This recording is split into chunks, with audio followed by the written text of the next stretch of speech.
Captain Jake Morrison stood in the cold white room at Earth Fleet Command. His hands were behind his back, and his face showed no emotion. But inside, anger burned like fire. The three officers sitting at the long table in front of him wore dark blue uniforms with gold badges. They looked at him like he was a criminal. Admiral Catherine Brooks read from a datapad. Her voice was cold and official. Captain Morrison, you are charged with destroying the Europa mining station. You put 300 lives at risk. You ignored direct orders from your superiors. Jake wanted to shout at her. He wanted to tell her the truth. The mining station was going to explode anyway. The fusion core was unstable. If he had not acted fast, the explosion would have destroyed half of Europa Moon. But he said nothing. He knew they would not listen. Do you have anything to say for yourself? Admiral Brooks asked. Jake looked straight at her. I saved 300 lives. You destroyed a $1 billion facility, another officer said. You could have found another way. There was no other way, Jake replied. The core was going critical. I had minutes to act. The officers whispered to each other. Jake could see they had already made up their minds. This hearing was just for show. They needed someone to blame for the disaster, and he was the perfect choice. Behind Jake stood his crew. Commander Lisa Rodriguez was his second in command. She was small but tough, with sharp eyes that missed nothing. She had calculated the exact timing for the explosion. Without her work, the plan would have failed. Lieutenant Commander Pete Johnson was the ship's engineer. He was a big man with strong hands that could fix anything. He had manually overridden the safety systems to allow the controlled explosion. It was dangerous work that could have killed him. Dr. Amanda White was the ship's science officer. She studied alien life forms, though humans had never found any. She had first noticed the strange energy readings from the fusion core. Her warning had given them time to act. Chief Petty Officer Carlos Martinez was the demolitions expert. He was quiet but deadly skilled with explosives. He had placed the charges that destroyed the core before it could destroy the moon. These 4 people had worked with Jake to save lives. Now they stood with him, waiting to hear their punishment. Admiral Brooks looked at her datapad again. The court finds you guilty of gross negligence and destruction of fleet property. Normally, this would mean court-martial and prison. Jake felt his heart sink. Prison meant the end of his career. It meant never flying in space again.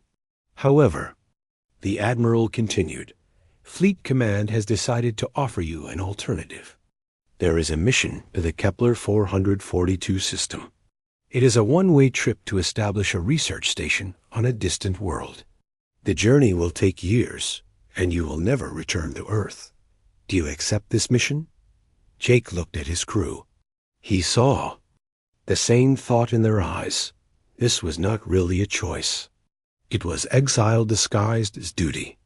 They were being sent away to disappear quietly. What about my crew? Jake asked. They can choose to face court-martial, or they can volunteer for the mission with you. Lisa spoke first. I volunteer, sir.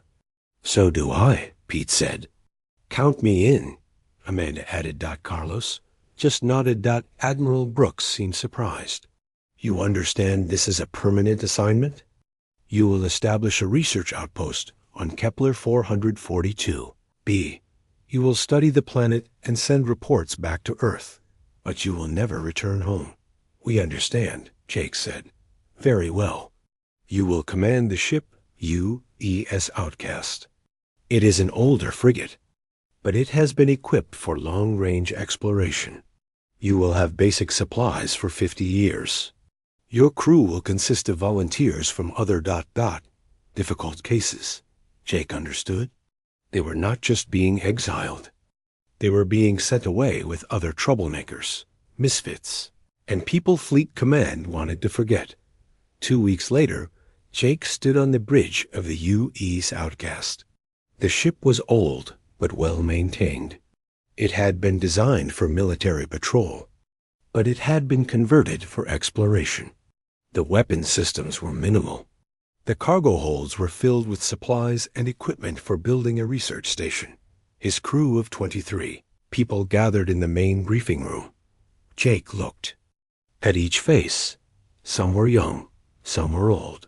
Some looked eager, others looked worried. All of them had chosen this mission over court-martial or prison. There was Tony Baker, a communications officer who had been caught selling information to civilian news networks. Mary Johnson, a pilot who had disobeyed orders to rescue civilians during a pirate attack. Steve Wilson, a security chief who had refused to arrest protesters on Mars. Each person had a story. Each had been judged as a problem by Fleet Command. "I know why you're all here," Jake said. "Fleet Command thinks we are failures. They think we are troublemakers who cannot follow orders. Maybe they are right. But I believe we are something else. We are people who think for ourselves. We are people who do what is right, even when it is hard." He looked around the room. "This mission is supposed to be our punishment. We are being sent away to disappear. But I think it can be something more. We have a chance to build something new.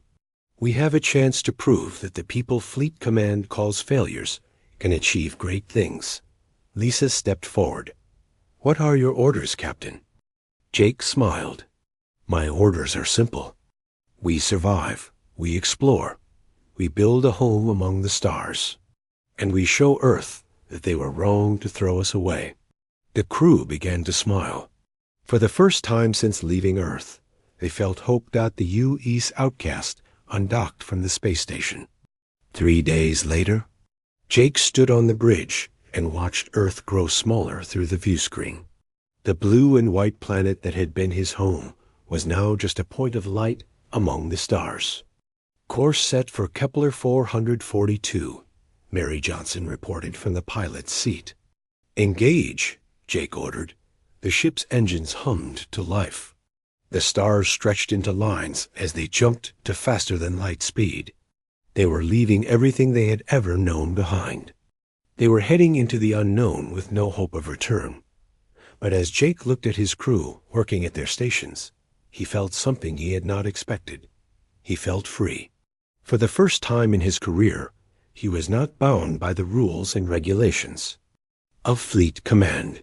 He was not limited by the fear and politics of Earth's military leaders. "Time to destination?" he asked. 3 years, 2 months, 17 days, Pete replied from the engineering station. "Then we have work to do," Jake said. "We need to turn this crew into a family. We need to turn the ship into our home. And we need to prepare for whatever we find when we reach Kepler 442. Amanda looked up from her science station. "Captain, what if we find something unexpected out there?" Jake thought about her question. Space was vast and full of mysteries. Humans had explored dozens of star systems, but they had never found any signs of alien life. The universe seemed empty except for them. "Then we will deal with it," Jake said. "We are not the same people who left Earth. We are becoming something new. Something stronger." The U.S. Outcast flew deeper into space, carrying its crew of exiles toward an uncertain future. They did not know that their punishment mission would change the course of human history. They did not know that they would soon make the greatest discovery in the history of their species. They only knew that they were finally free to be themselves. And sometimes that is enough to change everything. 3 years had passed since the U.S. Outcast left Earth. The ship now felt like home to its crew of 23 people. The cold metal corridors had been decorated with art made from spare parts.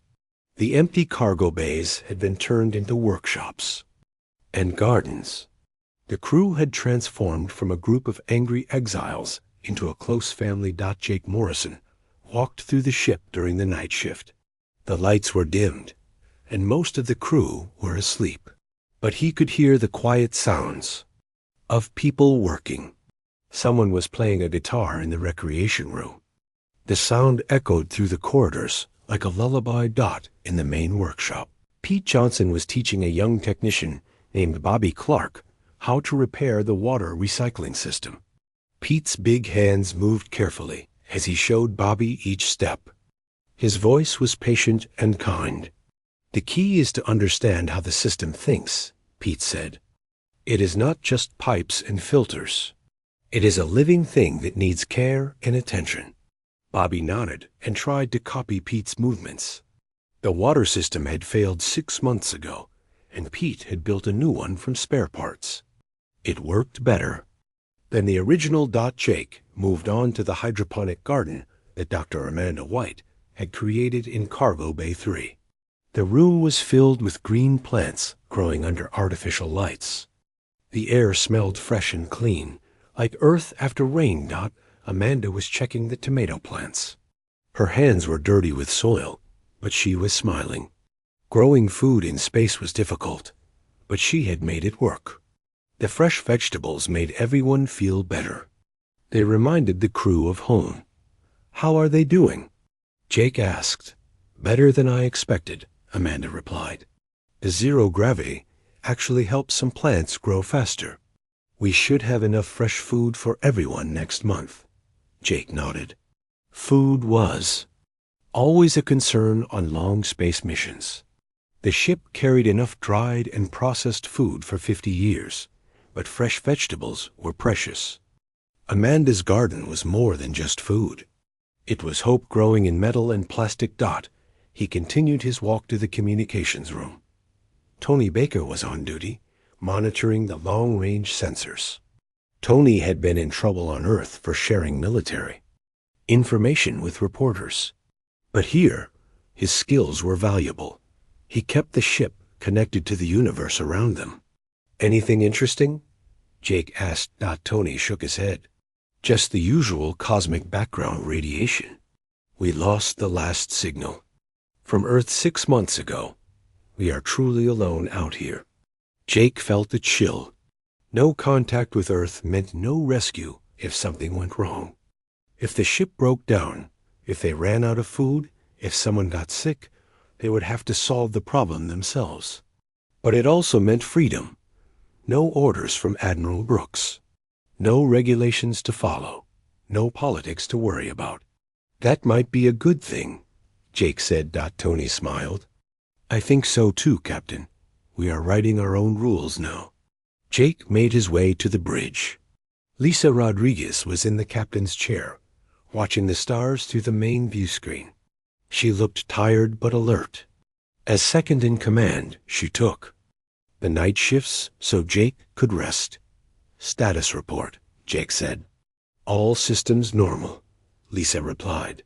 "We are still on course for Kepler 442, 2 months and 3 days until arrival." Jake sat in the chair next to her. For 3 years, they had been traveling through empty space. The stars were beautiful, but they were also cold and distant. Sometimes Jake wondered if they were making a mistake. Maybe they should have stayed on Earth and faced Court-Martial. "Do you ever regret coming on this mission?" Jake asked. Lisa thought for a moment.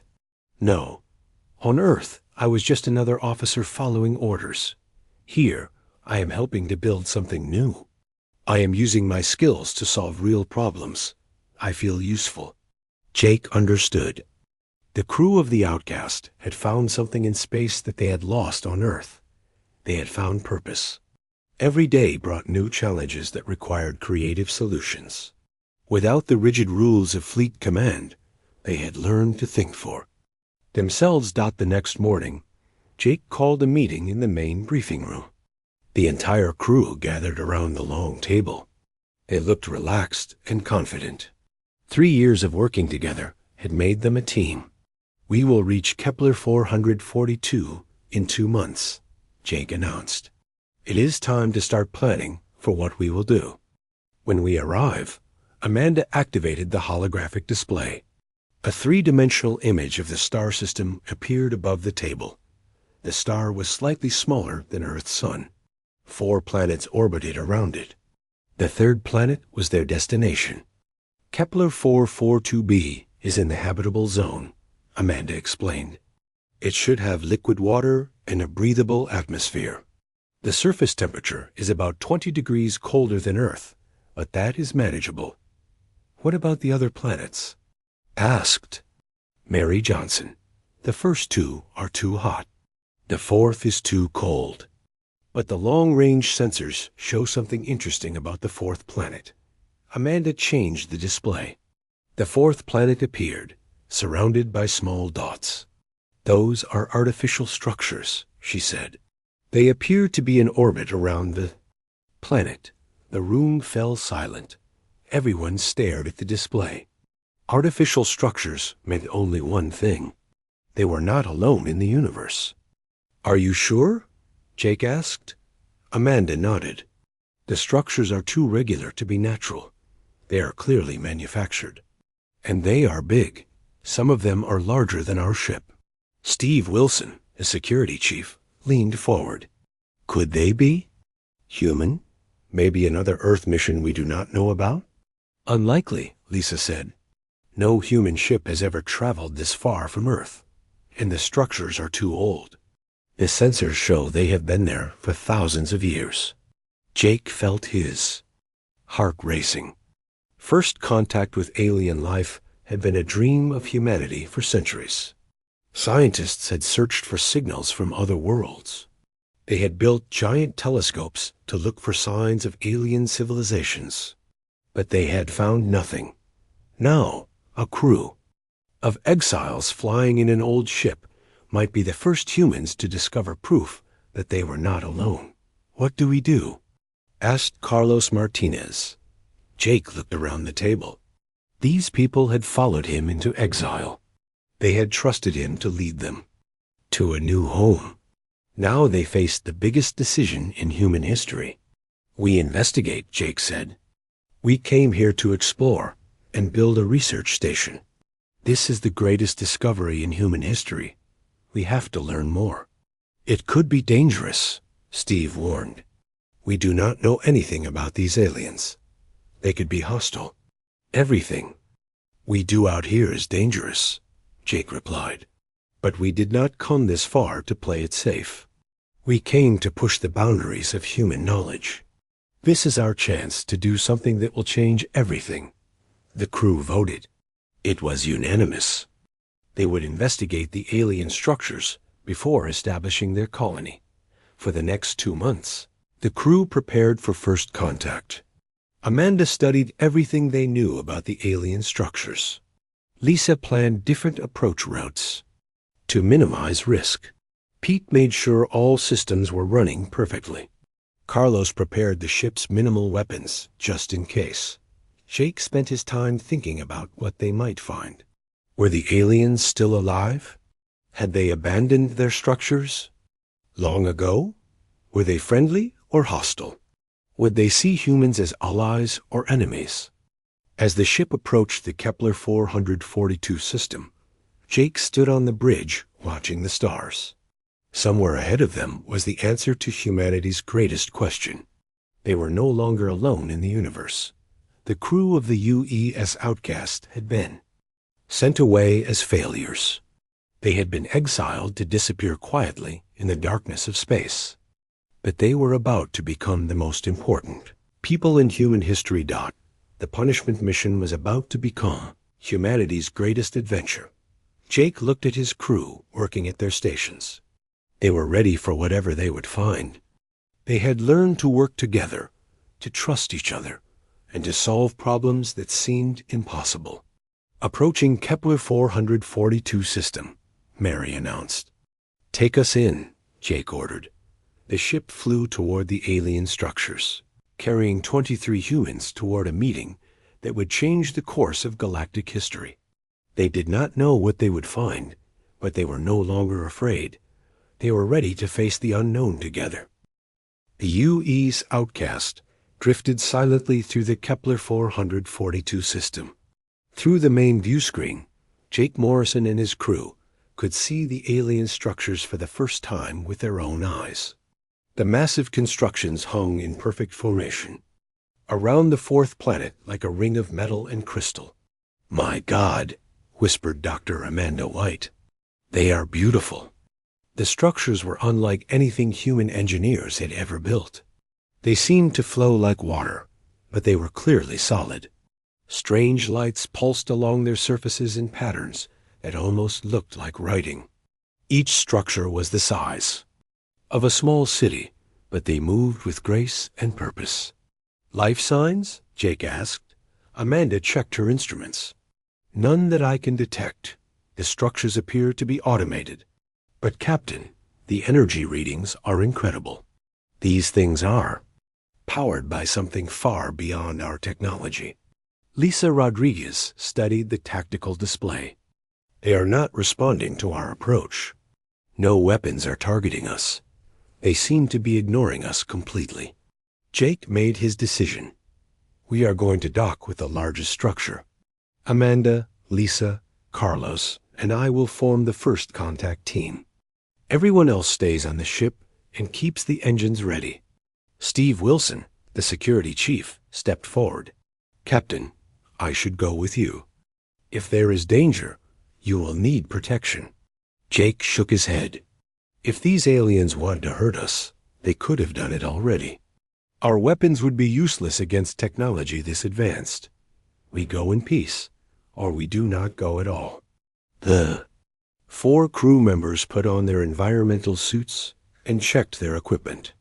The suits were designed for working in space, but they would also protect against unknown alien atmospheres. Each person carried a small device that could translate languages, though no one knew if it would work with alien speech. The UES Outcast approached the largest structure carefully. Up close, it was even more impressive.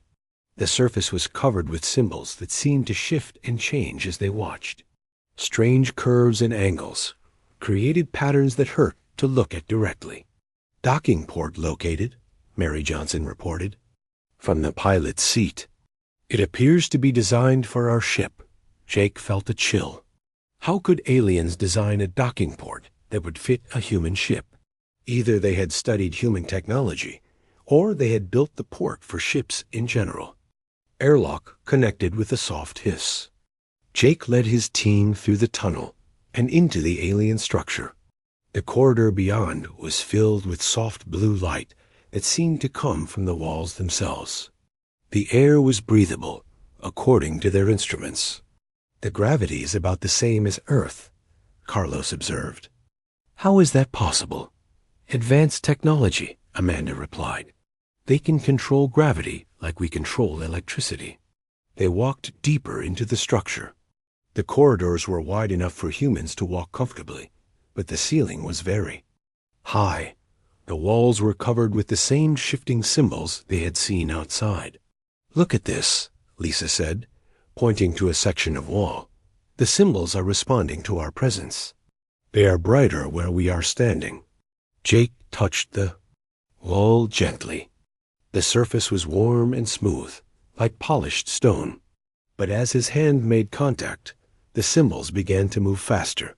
A section of the wall suddenly became transparent, showing the space beyond. "It is a window," Amanda said with wonder. "The entire wall can become transparent." Through the window, they could see more of the alien structure. Vast chambers filled with machinery that made no sense to human eyes. Corridors that seemed to bend and twist in impossible ways. And everywhere, the blue light that made everything look magical. They continued walking until they reached a large, circular chamber. In the center was a pillar of crystal that reached from floor to ceiling. The pillar pulsed with different colors, creating patterns that seemed almost alive. "I think this is some kind of control center," Lisa said as they approached.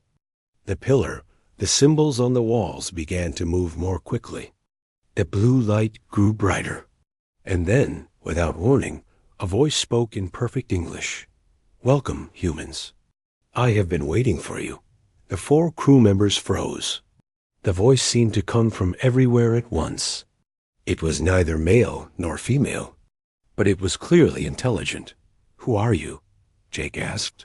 I am the keeper of this station.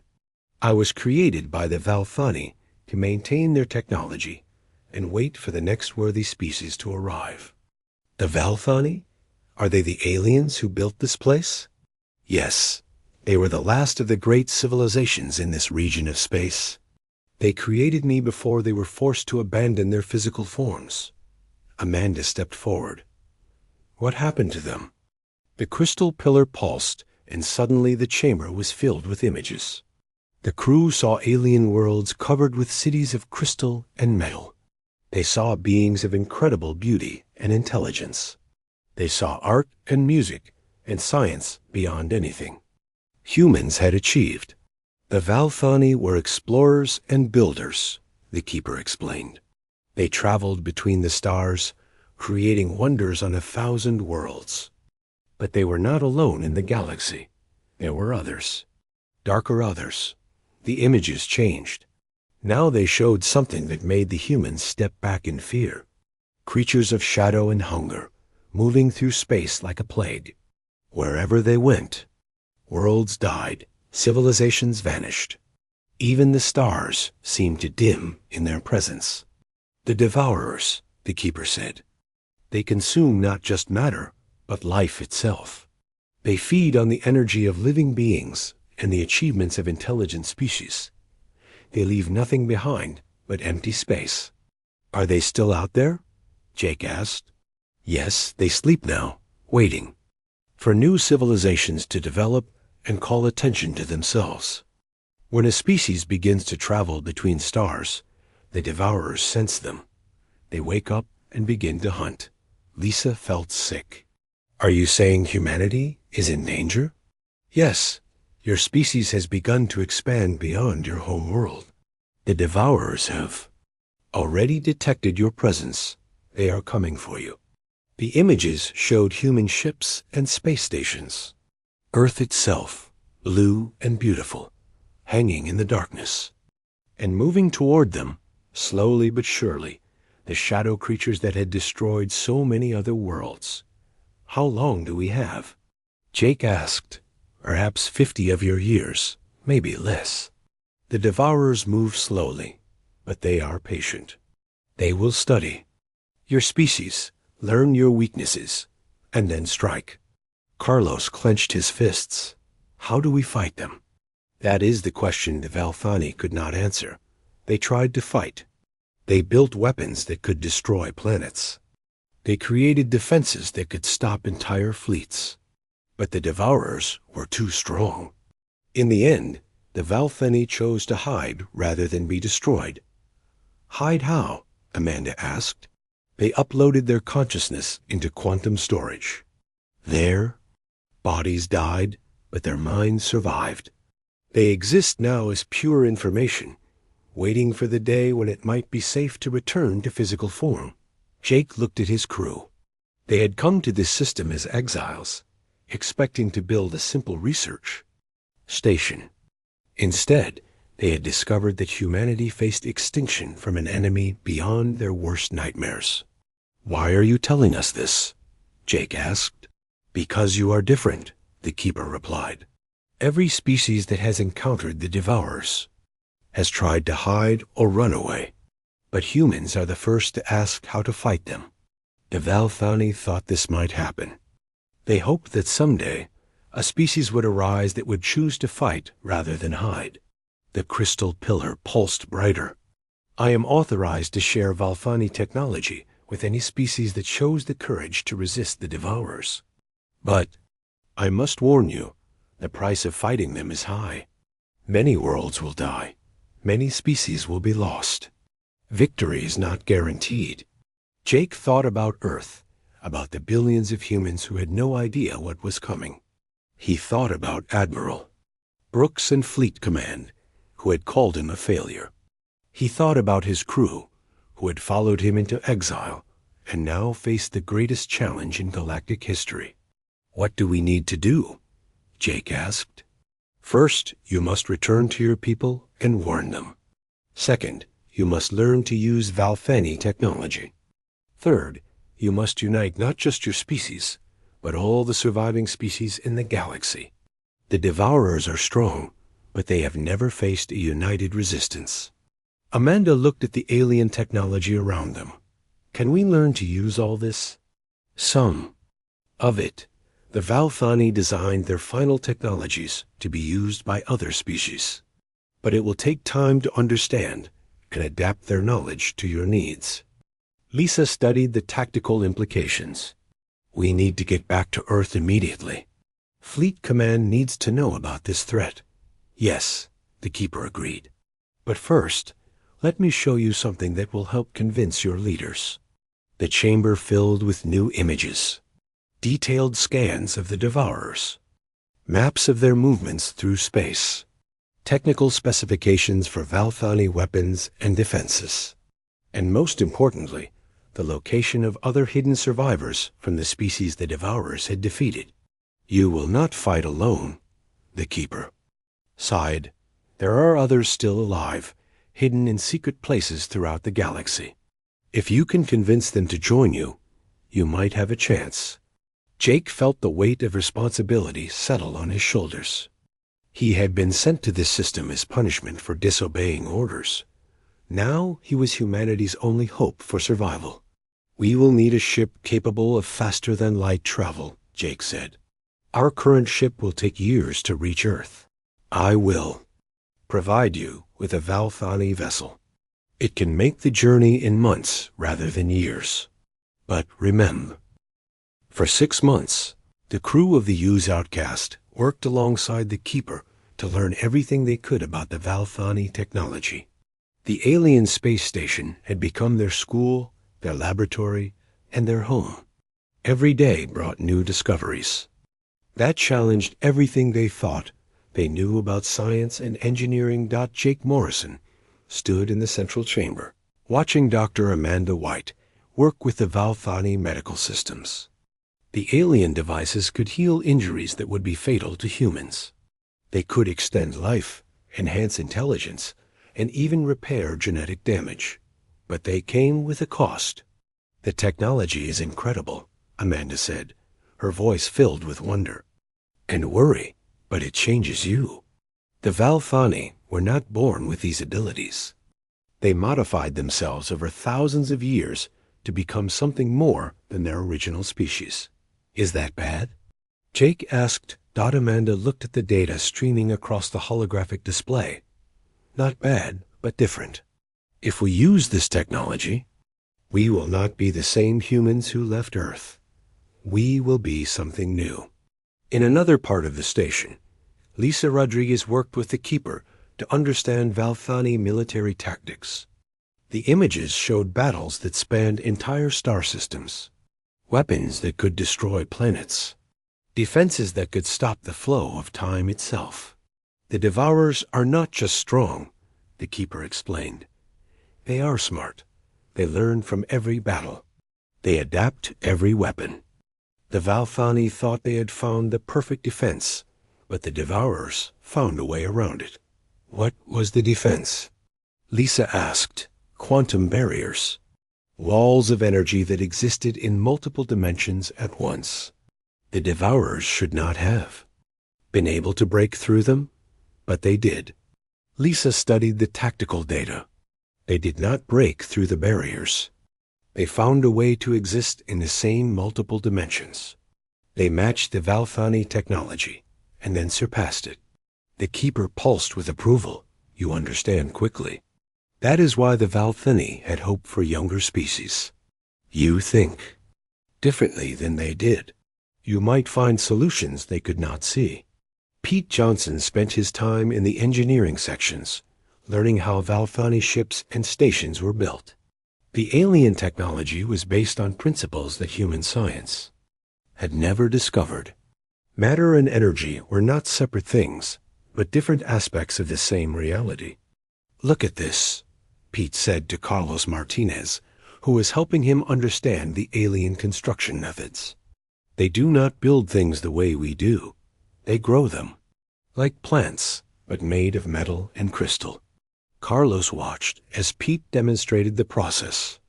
A small device created a framework of light, and then matter began to form around it. In minutes, they had created a tool that would have taken human factories days to manufacture. The implications are staggering, Pete continued. We could build entire fleets in weeks instead of years. We could create weapons and defenses faster than the Devourers could adapt to them. But the most important discovery came from an unexpected source. Tony Baker, the communications officer, had been trying to contact other survivors in the galaxy. Using Valfani technology, he had found traces of hidden civilizations scattered across hundreds of star systems. Captain, Tony called Jake to the communications center. You need to see this. The holographic display showed a map of their region, of the galaxy. Red dots marked the locations of worlds that had been destroyed by the Devourers. Blue dots showed the locations of hidden survivors. There were more blue dots than Jake had expected. How many? Jake asked. At least 50 different species, Tony replied. Some are hiding in underground cities. Others have retreated to the spaces between stars.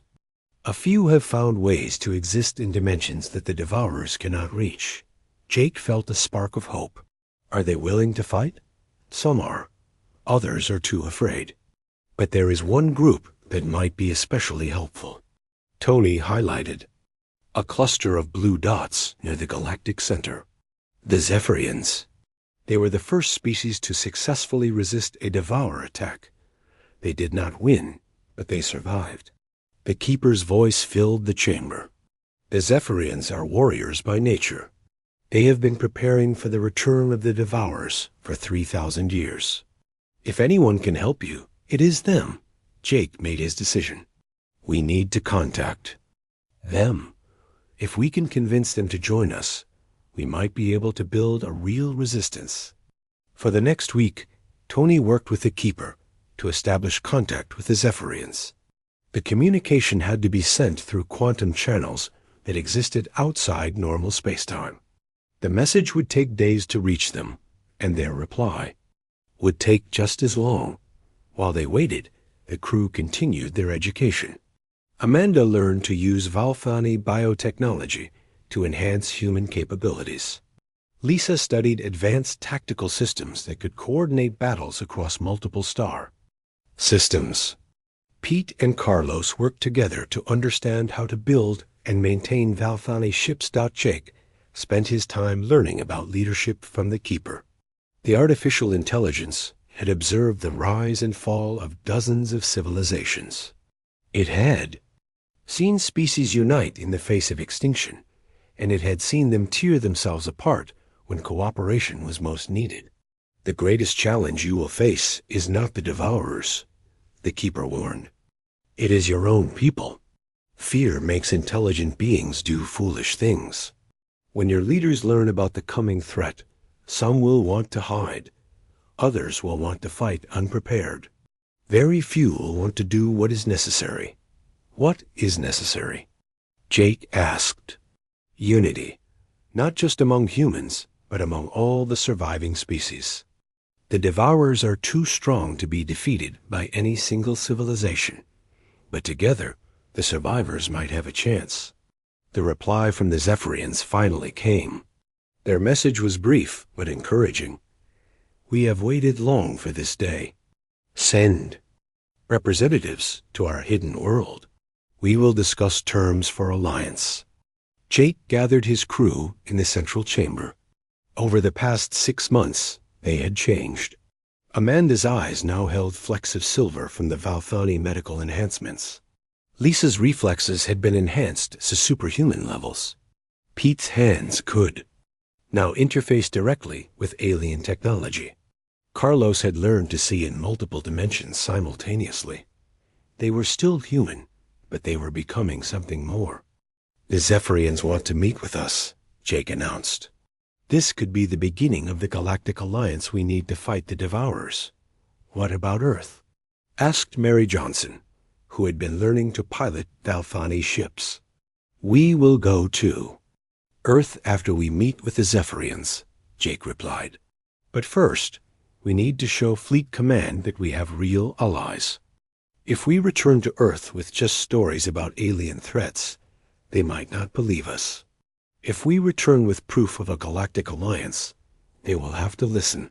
The Keeper provided them with a Valthani ship for the journey.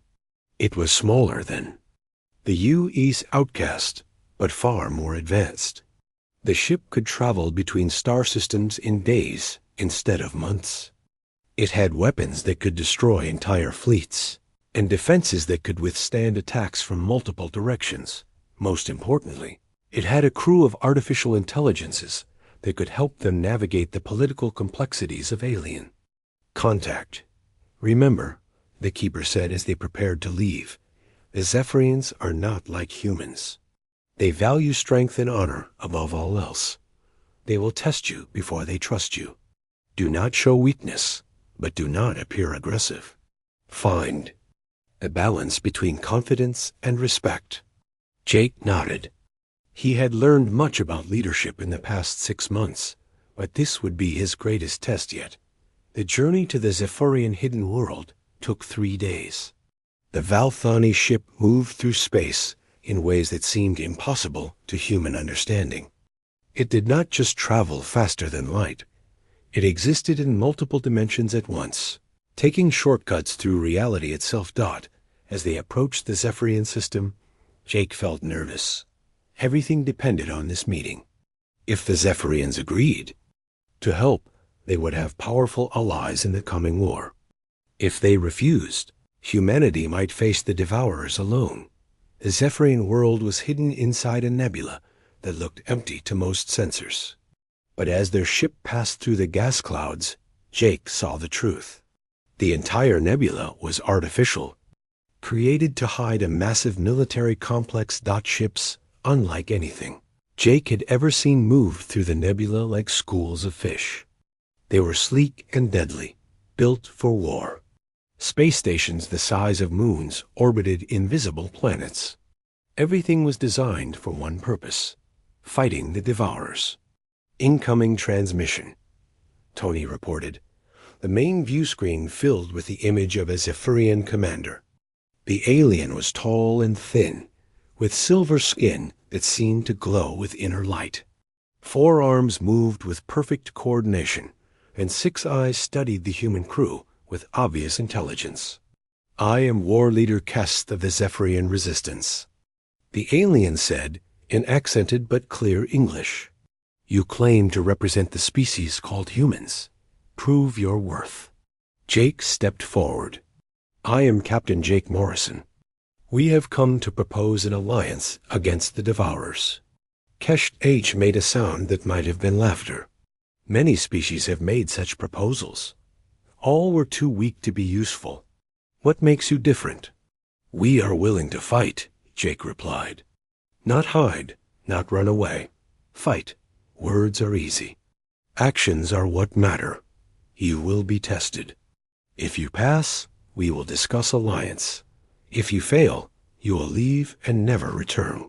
The Zephyrian ship that approached them was half the size of their Valthan. 2 months later, the Valthani ship dropped out of faster-than-light travel at the edge of Earth's solar system. Jake Morrison stood on the bridge, looking at the blue and white planet that had once been his home. 5 years had passed since. The UE's Outcast had left in disgrace. Now they were returning with knowledge that would change human civilization forever. Earth Traffic Control is hailing us, Tony Maker reported. They want to know who we are and why we are flying an unknown ship design. Jake smiled. Of course, Earth's defenses would be confused. The Valthani ship looked nothing like human technology. It was a work of art as much as a machine, with flowing curves and surfaces that seemed to shift in the light. This is Captain Jake Morrison of the UES Outcast, requesting permission to dock at Fleet Command Station. There was a long pause. Then, a familiar voice came through the speakers. Jake Morrison was declared missing and presumed dead 3 years ago. Identify yourself immediately, or we will open fire.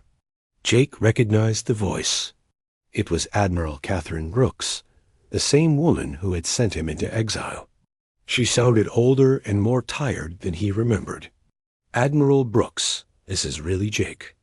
Morrison, I am returning from the Kepler 442 system with critical information about a threat to Earth and all human colonies. I request immediate audience with Fleet Command. Another pause. Stand by.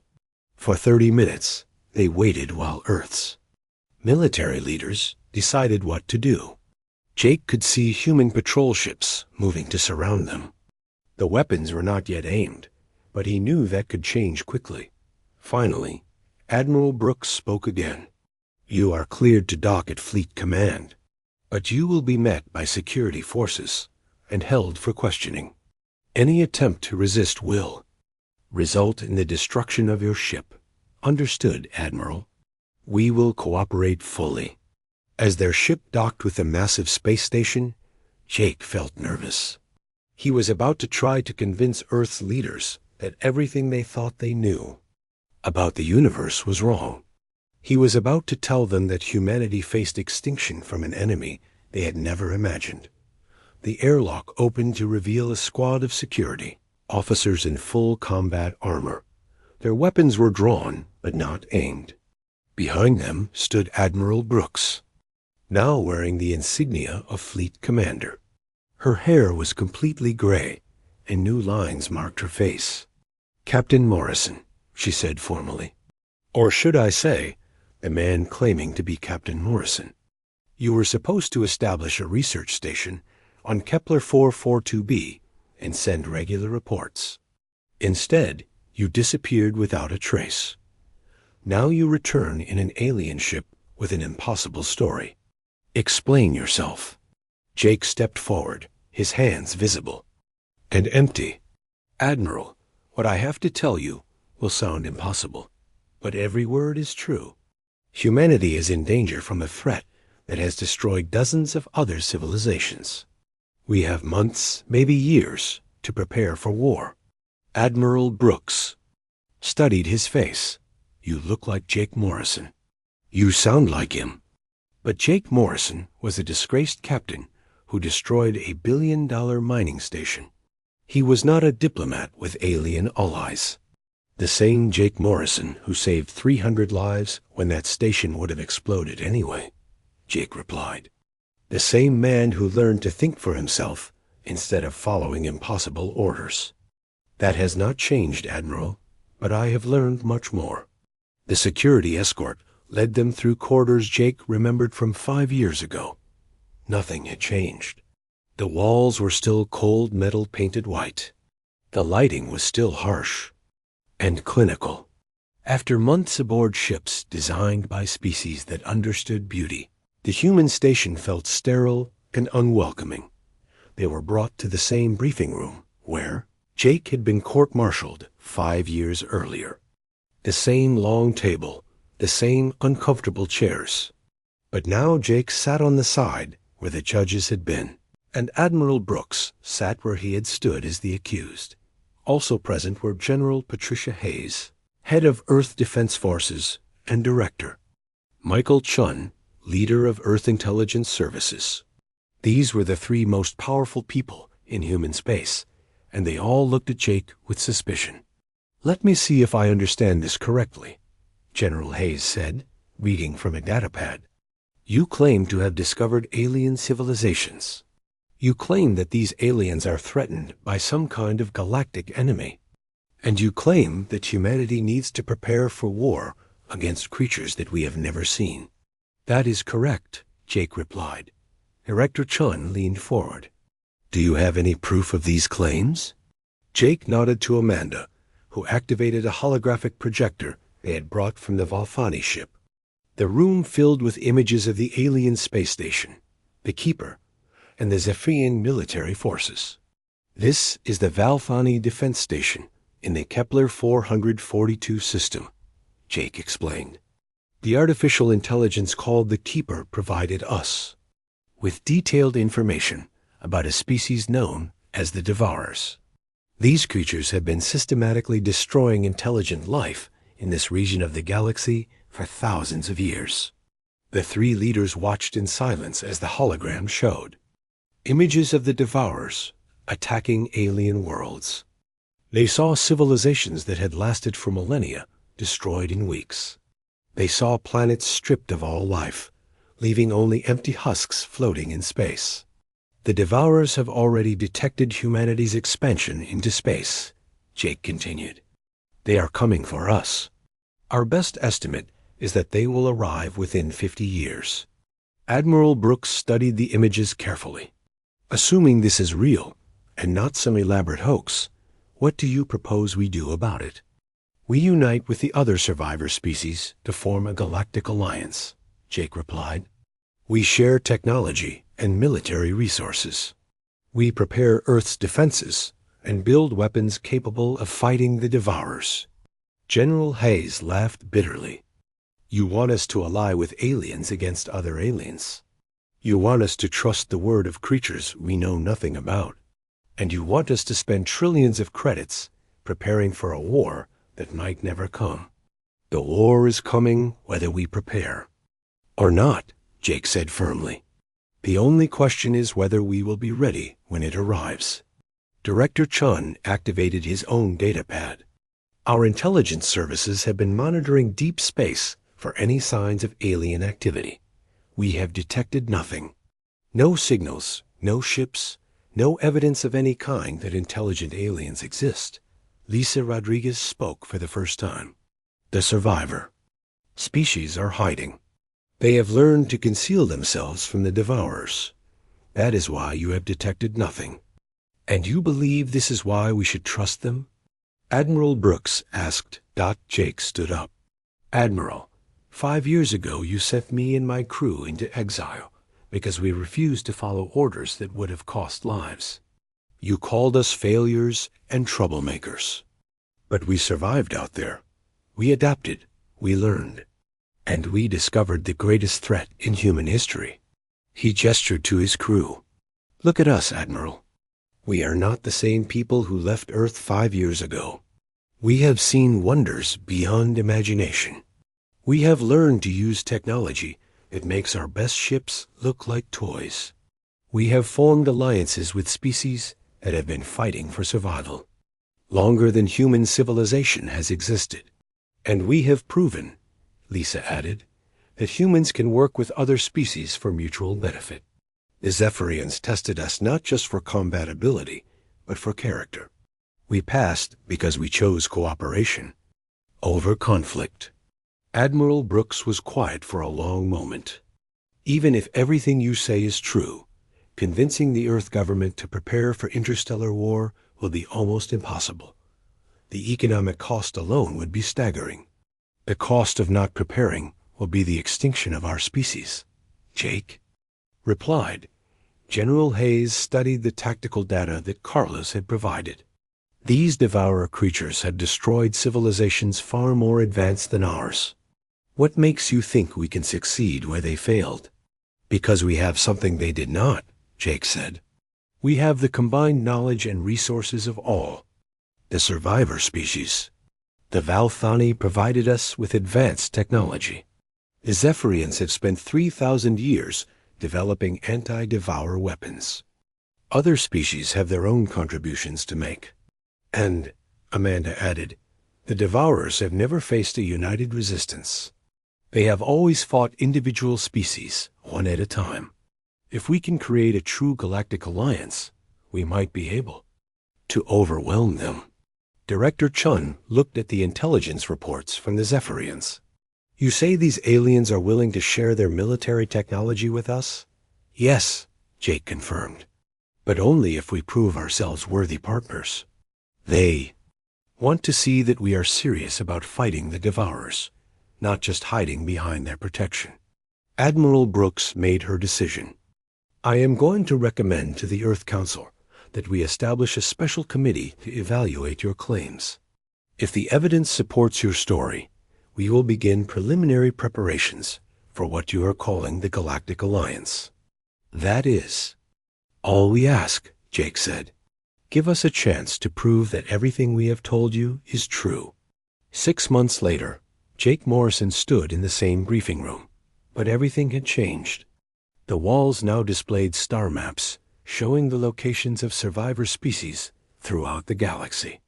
The table was surrounded by representatives from Earth's most powerful nations, all working together to prepare for the coming war. Admiral Brooks, now promoted to Supreme Commander of Human Defense Forces, looked at Jake with respect instead of suspicion. The Earth Council has approved the construction of 50 new warships using Valthani T.